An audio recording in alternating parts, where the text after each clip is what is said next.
మనము ఈ శక్తిని ప్రతిరోజు మనకి లేచిన వెంటనే మనకి శక్తి కావడానికి ఏమేమి తింటే మంచిది, ఏం తాగితే మంచిది, గ్రీన్ టీ తాగితే మంచిది, ఫ్రూట్ జ్యూస్ తాగితే మంచిది, ఇవాళకి మనకి ఎనర్జీ వస్తుందని అలా ఆలోచన చేస్తామో, అలాంటి క్రియల్లో క్రీస్తు హృదయాన్ని టచ్ చేసేటువంటి వాటి వల్ల ప్రభు యొక్క శక్తిని మనం పొందుతామనేటువంటి సత్యాన్ని కూడా మనం గమనించుకుని మనం ప్రయాణం చేయాలి.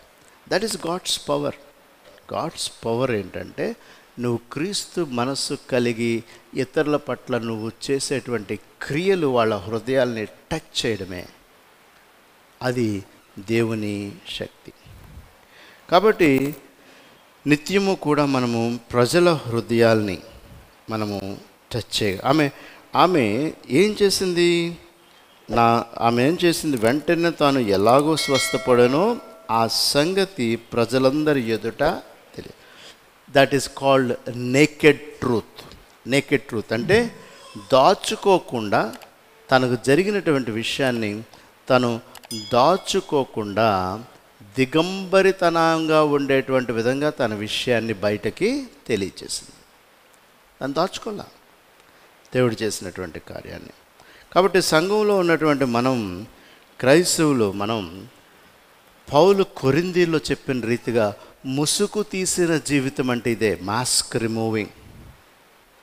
మన ముందు మాస్క్ పెట్టుకుని మనం బ్రతికేటువంటి బ్రతుకు మనం బ్రతకూడదు. మనం ఎప్పుడు కూడా మాస్క్ రిమూవర్స్.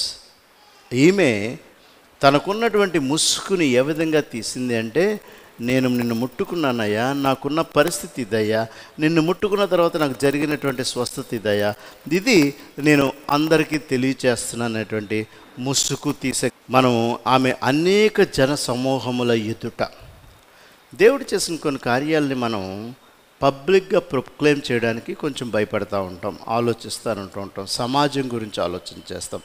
దేవుడు మన జీవితంలో చేసిన ఏ క్రియ అయినా కూడా మనం పబ్లిక్గా చెప్పగలమే ప్రొక్లమేషన్, ఒప్పుకోలు అంటూ ఉంటాడు. ఒప్పుకోలు. పౌలు చాలా యథార్థమైనటువంటి ఒప్పుకోలు చేసినటువంటి వ్యక్తి.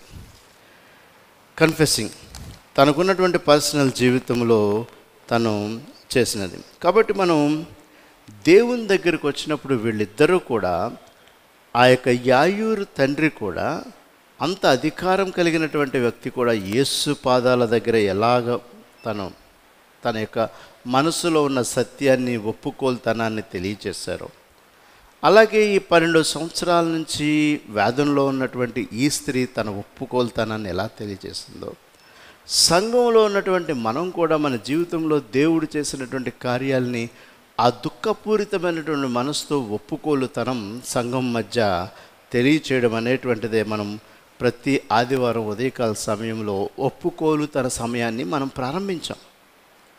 It is a public proclamation.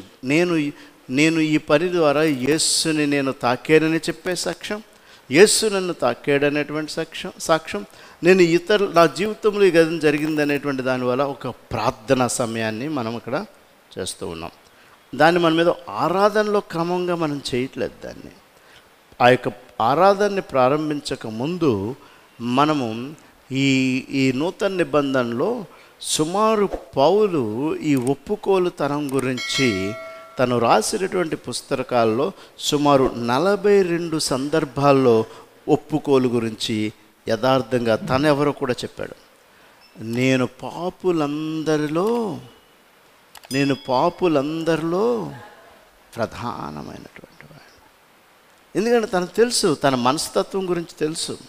కాబట్టి తన మనస్తత్వాన్నే చెక్ చేసుకున్నాడు, కానీ ఆ మాటను చెప్పగలుగుతున్నాడు. కానీ పౌలు వేషధారణతో చెప్పుంటే ఇది పరిశుద్ధ గ్రంథంలో రాయబడి ఉండేది కాదు. దేవుని పరిశుద్ధాత్మ నడిపింపు ద్వారా ఈ పత్రికల్లో పౌలు తన సాక్ష్యాన్ని రాశాడంటే అది సత్యం, యథార్థం. దాన్ని అతను గమనించుకున్నాడు. కాబట్టి I'm the first of all sinners అంటాడు ఒక ఆయన మాట్లాడుతూ. దీర్ఘం అంటే ఎంతమంది ఉంటే అంతమంది అయినా తను మనలోంచి రాదు. అది చాలా తొందరగా రావడానికి మనకి ఇష్టపడం. ఈ విషయంలో నేను చాలా తప్పు చేశానండి, లేకపోతే ఈ విషయంలో నేను చాలా రాంగ్గా ఆలోచించాను. మనలో ఉన్న వాళ్ళందరూ ఆలోచనలు కన్నా నాది చాలా చెడ్డ ఆలోచన అని ఒప్పుకోలుతారు మనకు ఉంటుందా? కానీ యథార్థంగా పౌలు అది ఒప్పుకున్నాడు కాబట్టే పరిశుద్ధ గ్రంథంలో అది రాయబడింది. No one is perfect. ఎవ్వరు పర్ఫెక్ట్ కాదు. ఒక ఆయన చెప్తాడు, కొంతమంది చర్చిలోకి ఇలా ఎంటర్ అయ్యి ఇలా ఇలా చూసిన తర్వాత అని బ్రెయిన్ స్టార్ట్ అవుద్ది. అంటే ఏంటనమాట, సిటీ స్కాన్ స్టార్ట్ అవుద్ది అంటే వాళ్ళు అలాంటి వాళ్ళు, వీళ్ళు ఇలాంటి వాళ్ళు, వీళ్ళంటి వాళ్ళు. కాసేపు కూర్చున్నాక ఆ పక్క వాళ్ళని ఎవరిని చూసాక టక్ టక్ టక్ టక్ అంటూ ఉంటుందంట బ్రెయిన్. అంటే ఎంఆర్ఐ స్కాన్. వీళ్ళు చాలా మంచివాళ్ళు, బట్ పక్క వాళ్ళందరినీ స్కాన్ చేస్తూ ఉంటారు. అలాంటి తత్వంతో మనం బ్రతుకుతున్నాం అంటాడు ఒక ఆయన. మన పనే అది. పౌలు పని ఏం చేస్తున్నాడు? తన నాడి తానే పట్టుకుని నా పల్స్ కరెక్ట్గా ఉందా లేదా చూసుకుంటున్నాడు. అందుకని ఏమంటున్నాడు, పాపుల్లో నేను ప్రధాన. మనం ఏం చేస్తున్నాం?